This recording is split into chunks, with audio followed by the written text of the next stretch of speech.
మన తెలంగాణ రాష్ట్రంలో కాంగ్రెస్ పార్టీ వాళ్ళు చేస్తున్న దిక్కుమాలిన సిగ్గు శరం లేకుండా బుద్ధి జ్ఞానం లేకుండా చేస్తున్న పనుల గురించి ఒక్కసారి మీరు వినండి. ఇది వాయిస్ ఆఫ్ తెలంగాణ అని చెప్పి కాంగ్రెస్ పార్టీ వాళ్ళ అఫీషియల్ పేజ్.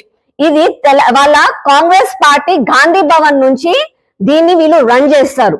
దీనికి సోనియమ్మ తల్లి గారి ఫోటో పెట్టుకొని వీళ్ళు ఈ పేజ్ ని హ్యాండిల్ చేస్తున్నారు.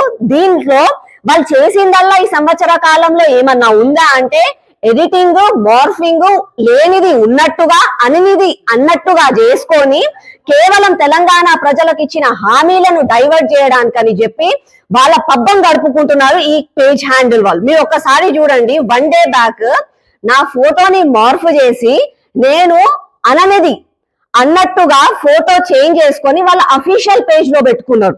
అసలు నేను అనిందేంటి? అసెంబ్లీకి రాని ప్రజల సమస్యలు పట్టించుకొని కేసీఆర్ గారు గజ్వేల్ అసెంబ్లీకి ఎమ్మెల్యేగా రాజీనామా చెయ్యాలా వద్దా అని చెప్పి నేను ప్రజలను అడిగిన. నేను అడిగింది ఎవరిని? కేసీఆర్ గారిని ప్రశ్నించిన బీఆర్ఎస్ పార్టీ వాళ్ళని అడిగిన. అసలు ఈ కాంగ్రెస్ పార్టీ వాళ్ళకు వచ్చిన నొప్పైంది.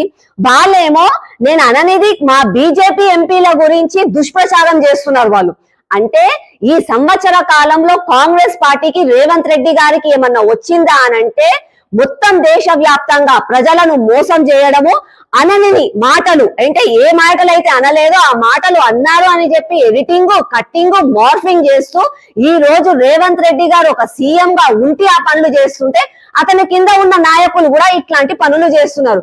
తెలంగాణ ప్రజలారా, మీరు ఒక్కసారి గుర్తు చేసుకోండి. మీరు ఇంకా కూడా తెలివిమంతులయ్యి ఈసారి కాంగ్రెస్ పార్టీకి గట్టిగా బుద్ధి చెప్పండి. వాళ్ళు చెప్పేవన్నీ అబద్ధాలే.